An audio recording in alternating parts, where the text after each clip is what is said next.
কী অবস্থা ভাই সকল ওয়েল্ডার, কেমন আছেন? কিছু কথা না বললেই নয়, কিছু কথা বলতে মন চায় আজকে। তো টু জি একটা ওয়েল্ডিং করতেছি, সবাই দেখতেছেন অবশ্যই। একটা ওয়েল্ডার বা একটা ফিটার বা একটা সিনিয়র ফিটার যে কোনো ব্যক্তি হোক, তো যখন একটা ইন্টারভিউ দেয়, যেরকম কোশ্চেনগুলো করা হয়, যদি সে না পারতো সে কখনো চাকরি নিতে পারতো না।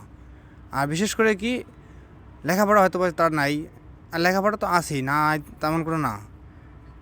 আমি আমার জায়গা থেকে যেমন এসএসসি পাস, হয়তো বা অনেকে ইন্টার পাস, বা যে যে পাস করে আসুক না কেন, এই মেকানিক্যাল ডিপার্টমেন্টে আইসা যে জিনিসগুলো মুখস্থ করছে বা অর্জন করছে, মুখস্থ তো করে নাই, করতে পারবে না জীবনও, যেগুলো অর্জন করছে, সুপারভাইজার বলেন আর ইনচার্জ বলেন, যেটাই বলেন, ওরা হয়তো বা শিক্ষিত, লেখাপড়া বেশি করছে, এজন্য যে ওরা খুব বড় হয়ে গেছে তা কিন্তু না।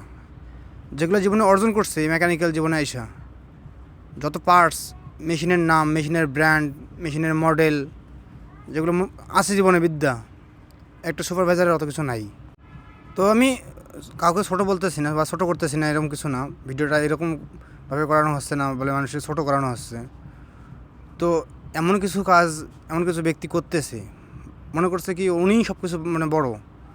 তো ভাই, আপনি আপনার জায়গায়, আমি আমার জায়গায়, তো আমার সাথে তো আপনার তুলনা করলে হবে না। আপনি কী পারেন না পারেন কোম্পানি বুঝবে, আর আমি কী পারি না পারি আমি বুঝবো, আমার ডিপার্টমেন্টের হেড বুঝবে। টু জি একটা ওয়েল্ডিং মারলাম, বা টু জি পজিশন দেখেন কীরকম হয়। সবাই ভালো থাকবেন, নিজের জন্য খেয়াল করবেন। আসসালামু আলাইকুম রহমতুল্লাহি ওয়া বারাকাতুহু।